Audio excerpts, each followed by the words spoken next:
Okay, welcome to CD number 4, which is all about how to find high yielding below market value properties. Now, I've isolated 10 ways you can get BMV high yield properties. Number 1 is estate agents, number 2 is letting agents, number 3 is auctions, number 4 is private ads, number 5 is developers, number 6 is BMV lead providers, number 7 is solicitors, number 8 is property sourcers, number 9 is leaflet drop-in, and number 10 is county court repossessions.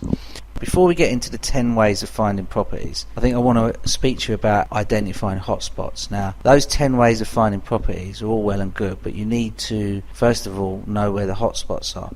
Now, the way you identify hotspots is really you're just looking for cheap properties that yield high. So, for example, I don't know where you live, but where I used to live was in Harlow in Essex. Now, I know a one-bed flat lets at £500 a month. So if I calculate the annual rent, that's £6,000 a year rental income.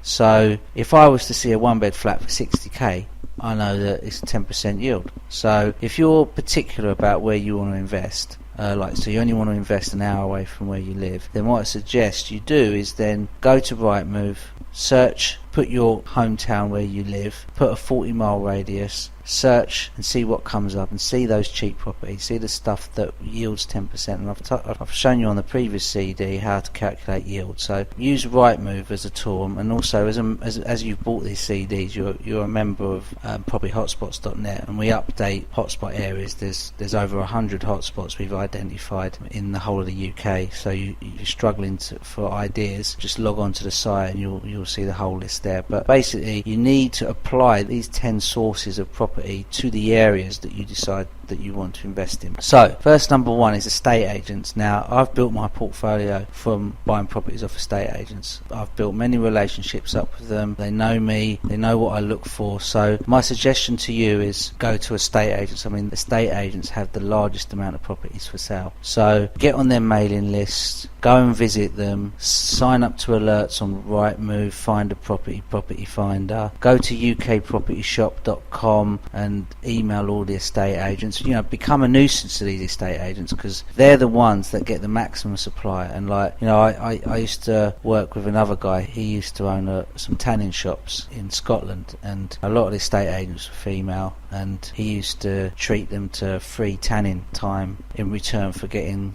the good properties, and that worked out quite well for him because he used to source us deals and we used to give those to clients. So there are many ways of doing it. The only thing you can't do is give these agents cash, because that's illegal. But other than that, make them your friends. Estate agents attract properties for sale. I mean, that's their job. They earn good money out of selling properties for their clients. So try and do deals with estate agents. Well, the second way I've identified is letting agents. Now, if you're looking for investments, these are ready-made investments. So all you could do is fire off a letter to some letting agents, or again walk into their shops.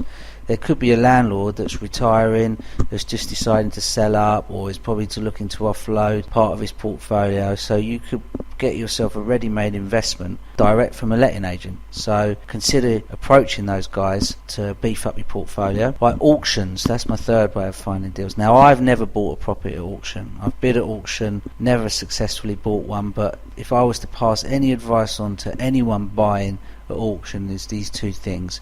Never go above what you want to pay for a property, because it's very easy to lose your cool in an auction hall and start bidding and getting caught up with it all and start bidding up. So set your limit and don't go above it. And number 2, always buy cash. I mean, I've obtained many mortgages in my time, and the amount of to-in and fro you've got to do sometimes to get a mortgage, that when that hammer goes down for that property you bought at auction, you've got to come up with the money in 28 days. Now, the quickest I've ever got a mortgage in my lifetime is probably 14 days, and that's because I've got a very good relationship with one lender, and they know me by name, and I've met them in person. But other than that, mortgage offers take ages. So I would buy cash, make sure you can buy cash and remortgage later, because that's the only way. Because what would happen is, if you was to buy and not get the finance, you lose your deposit, and you're talking 10% of the purchase price, which will easily be 5-10 grand.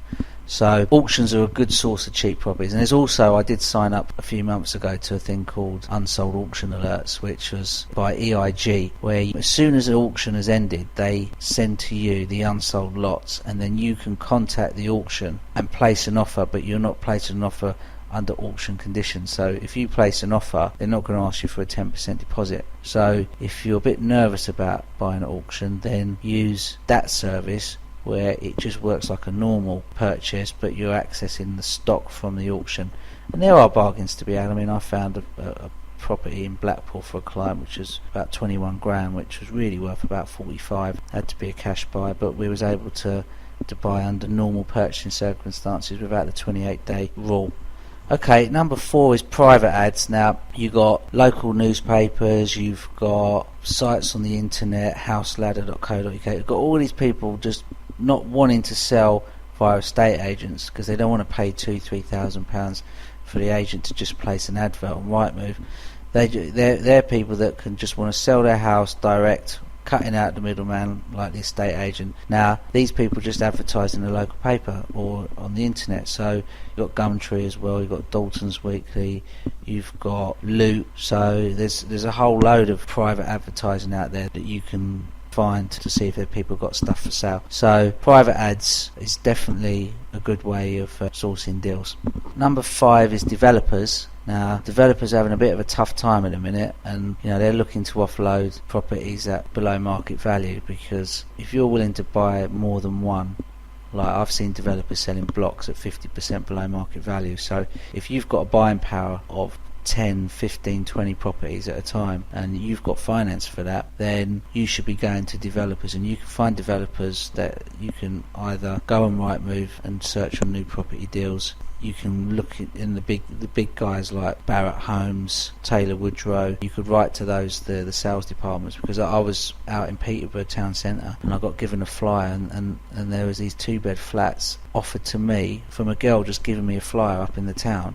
It was 75% of the actual value of a 2-bed flat, and I worked out the yield is like 8.5%. So these developers are even employing flyer distributors to hand out to normal people on the street these sort of deals. So they are looking for buyers at the minute, and if you make the approach and you've got a big buying quota, I'm sure they're going to talk to you, and we talk to them as well. We've got deals directly with developers that just want to offload, and also when you're driving by and seeing a development and they've usually got their board up there, take a note of their number, or even walk in and see if you can speak to one of the builders and say, look, who's building this, I want to buy the lot. And you never know, that could be music to their ears.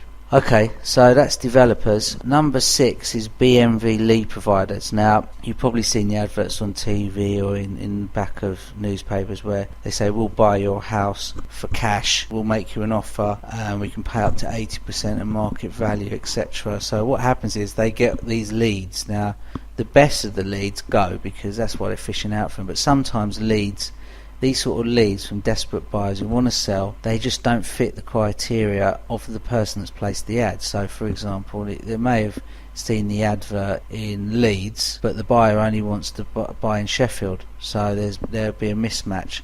So they'll phone up and say, I've got a property in Leeds that I want to sell, and they'll take the details, but they won't actually be interested in buying the property. So what they do is they sell that lead. Now, how reliable these are, I don't know, because we're trialling out these BMV leads. They're genuine companies, but how good the leads are and whether they materialise in an actual purchase is another thing. But can never guarantee what that vendor is trying to do. It may have approached so many different people to sell their property. So when you buy a lead, you don't know whether they've gone elsewhere, or that they may have even sold a property, or they may not even sell the property at what they said they were going to do. But it's an avenue. Another one is solicitors. So sometimes when someone passes away, the property comes to the children. The children don't want the property, they've moved on, and they want a quick sale. And they just want someone that's, without having to market it or anything, they just want a quick sale. And our solicitors can pass that deal on to you. Now, if you can develop relationships with solicitors and they can pass you those sort of deals, then you'll become very, very rich, because if you can do off-market deals direct and you can complete quickly, then you could be talking about 40 to 50% discounts. So writing to solicitors is definitely worth going forward on that. Then you've got property sources. Now, my organisation is a property sourcer, and it is our business to find these deals. So we go and source from all these areas that I'm talking about. We actually do all the work, and we actually find these deals, and we just charge a fee. Now, we charge a fee of anywhere between £1,000 to £4,000 depending on how good the deal is, but our deals can sometimes be actually no money and including our fee, so we in effect pay for ourselves. There are companies out there, if you just type into Google property sourcing, you'll find people like us. The ninth thing that I've said is leaflet drops and own advertising. Now, you can place your own adverts for properties wanted. We've trialled that on a few newspapers, had a bit of mixed results, but we didn't probably put that so much money in advertising. But you can put in a decent size ad. Well, I've got a good friend of mine, he lives in Liverpool, and he places an ad in, and he probably buys one property every 2 months. But he's quite specific on his criteria of buying. But he gets leads in, puts a nice large ad in the local newspaper, so there's nothing to say you can't do that. And you can do the leaflet dropping, so if you've got a particular area that you want to buy in and it's an area that's identified by you, it's a decent yielding area, then print up 500 leaflets and start posting them through the letterboxes and saying, look, we'll buy your house now quickly and for cash, etc. Make it enticing for them to make them contact you, and see what you can do on that. And then the last one is county court repossessions. Now, this way, if any house is facing repossession, it will appear in the county court. And so you can go to the county court and you can look at the daily listings, the court hearings, and what it will look like, it will be called possession for property case, and the case will start with, i.e. Barclays Bank v Joe Bloggs or Woolwich Building Society, etc. So you've got to look for cases like that, and then you have to make an approach to Joe Bloggs and say, look, I'll be willing to buy your property, what's your situation? And then you've got to bring a contract, a sale of contract, which doesn't necessarily have to be binding because Joe Bloggs is probably not going to enforce it, but Joe Bloggs can take that sale of contract form into court and he can prevent repossession because he can say, I found a buyer for this property.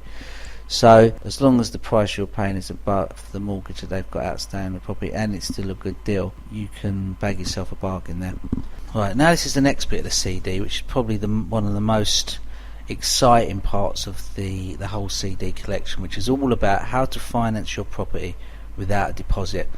Now, I've isolated 5 ways of doing this and I'll go through them in detail. Number 1 is borrow the deposit.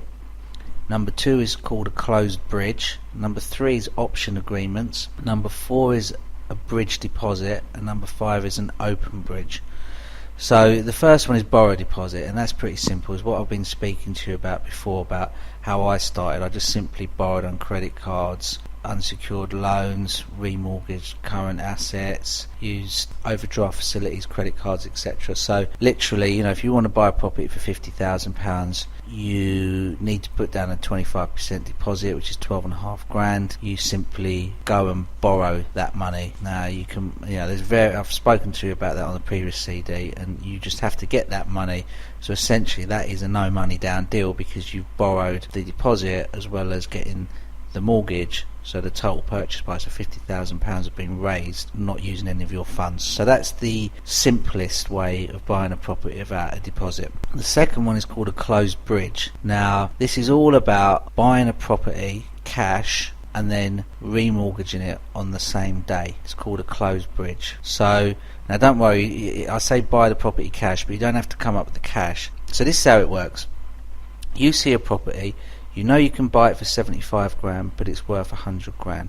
So you make a mortgage application. So you don't say you're trying to buy the property, you say you already own the property and you want to do a remortgage. So essentially you're going for a remortgage of the property at a valuation of 100. So what happens is that mortgage company will go out and value that property. Now if you get it right and they value it up at 100 and the mortgage company is going to lend you 75% of that, you've got a remortgage offer of £75,000.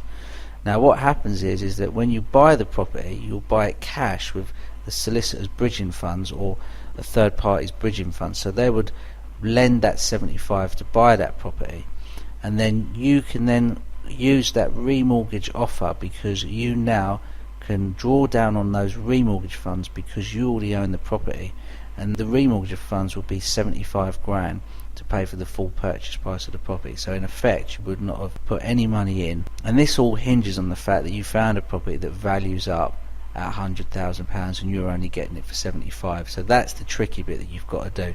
But if you can have that situation, if you can create that situation where you can get a property valued in excess of what you're buying it for, and a mortgage company is willing to lend on that higher valuation, then what you're doing is called a same day bridge. So you buy it on the day one with cash, you already own it, and then you're accessing the remortgage funds to pay back the bridger. So that's how closed bridge work, and the reason why it's closed is because you never get to see any of that bridging money. It all happens on the same day, and so it's very, very low risk, and you can get bridging finance for less than 0.5% these days now. I've done bridging with my solicitor, he charged me 0.5%. I probably now could get it I think for 0.25%, because it's just no risk. There's no risk to anyone who's lending the money. Okay, the third one is option agreements, which, let's use in the same example as before. We've got, say we found someone who wanted to sell a property for 75k, but we knew we could get 100k for it. Then what we would do, we would create an option to buy that property at 75k from the vendor. So then what we would do is we would then put the selling price at 100k. We'd find an investor that would be willing to pay 75k. The investor would put a 25% deposit. That would go down as a deposit of 25k. The mortgage company would put in 75k, but then what would happen is, as the transaction occurred on the day, what would happen is that 25k deposit that's been put down would be paid back to the option holder, which is the person that found that deal, and then that person that found that deal would return that 25k back to the investor. So if you look at it, you'd have a 100k purchase price, 25k coming in as a deposit from the investor, and 75k coming in from the mortgage company, making a 100k purchase price. The vendor will get the 75k, the option holder will get the 25k, and then the option holder will pay back that 25k back to the investor. So in effect, the investor gets the property for 75,000, no money down. Now, number 4 is the bridge deposit. Now that's a bit similar to the one like the option agreements, where you would have the purchase price at 100k. The deposit monies will come in borrowed from a bridge deposit company. The mortgage company will lend then 75,000 because they'll see the deposit. That 75k would go to the vendor, so the vendor will get their 75,000. The 25k will come back to the bridger as an agreement between the vendor and the bridger to pay that 25k, and then the investor has bought the property for 75k for no money down. So I'll just go through that again. What you do is you see a property, as long as it gets valued at 100k, the purchase price goes in at 100k. The mortgage company will lend 75% of that, which is 75k. You would borrow the 25% deposit from a bridger so that the transaction could occur, and the lender's happy that they've seen that 25k deposit which you've borrowed, and that 25k on completion will go back to the bridger as a finder's fee, which will be an agreement between the vendor and the bridge deposit. And the way you raise that 25k and complying with the CML and Law Society is the fact that you have raised that money as a second charge loan on your assets of your current portfolio. So in effect, you get the property for 75k, even though it's valued at 100k, and you've put no money in because the mortgage company's lend the whole 75k. So it's just a way of getting. It's basically the reason why it has to go like this is because before, the old days, what would happen is you'd get things called cashbacks and vendor deposits. Now that all got outlawed, and so there's no way that a vendor can ever give any money back to the purchaser. So what the trick is now, what's happening is the vendor pays money back to a third party, and then the third party pays the money back to you, which I'm sure that loophole will get closed at some point when they catch on to it. And then the last one is number 5, open bridge, which is where a bridging company will lend you the whole £75,000 to buy the property. You pay their 1% fee every month, and then after 6 months you remortgage that property at the value in 6 months' time to pay back the bridge. Now this can be a costly and risky way, especially in a falling market, but if you get your numbers right, this is probably the most simplest way of doing it. It's just a straight purchase. You don't have to have any cooperation with the vendor solicitor or the purchaser solicitor. It's just a simple case, look, I'll give you £75,000 for your property. Go to bridging company, they'll lend you the whole 75,000. They'll charge you £750 a month for it, so times 6 months, that's £4,500. So your total cost of purchase are roughly 80k. If the property is worth 140k, the mortgage company will lend you 75% of that. So let's say that it's about 110,000. You'll pay that 100k back and you'll get a £10,000 cash back. So again, it all relies on the property being a bargain and being below market value.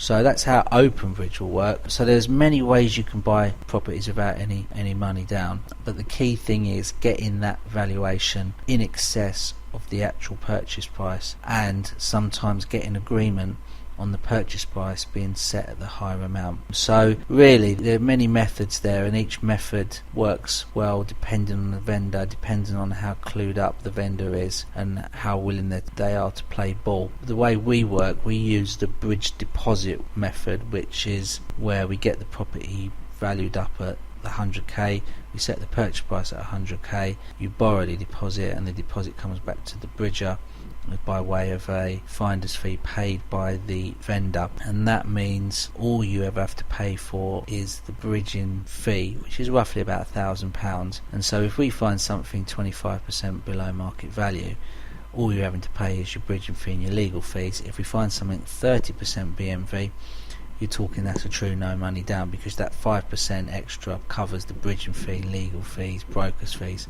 And then if you're fortunate enough to get a 35% BMV property, then what you're doing is you're pretty much getting the property for nothing and cash back. Now they are like gold dust, especially if they are high yielding, but we find them for clients, and they're building portfolios literally out of nothing. So if you can find something that values at 100k and you can purchase it at 65k, then you've got yourself a cashback high yielder. So be on the lookout for those. But that's how you purchase a property without deposit. Okay, one thing that you need to be aware of regarding no money down schemes is the tax issue. Now there are lots of no money down schemes out there, and I've looked at some of them, and some of them are illegal. Some of them just simply give you the deposit, and they're telling you to declare on the mortgage application form that funds are from your own savings. Now that's incorrect. If anyone gives you a deposit to buy a property and then they get that deposit cash back to the person that lent you the deposit, that's illegal. So you have to make sure that there's a loan agreement when you get the deposit from a bridger, and it has to be as a second charge loan against your assets, because that is compliant with the mortgage companies, because that satisfies the need that it's coming from your own funds. Now if people are just gifting you deposits, you're incurring tax liabilities, because if you just go around giving people money, you are only allowed up to £3,000 a year as a gift. Now if someone gifts you 20 grand, then £17,000 is taxable, and if you're a high rate taxpayer, that's 40%, that's £6,800. So without you realising it, you could be incurring a whole load of tax liabilities. So just be very careful. It's a very fiddly game, this no money down. You need to make sure that the solicitors are well aware of what's going on. They need to make sure they apply full disclosure to the lender. Nothing should be concealed. They should be seeing exactly the flows of money from party A to party B, and the vendor needs to be aware. And I'm not trying to sell our business here, but that is what we do. We actually make sure that the vendor is aware of what's going on, because otherwise you'll get 3/4 of the way down and then the vendor will say something silly and it will scupper the whole deal. So just be aware that the tax and legality issues, if you're going to be using any other sort of third party schemes, make sure that they keep everybody in the full picture. So okay, now we're going to move on to CD5.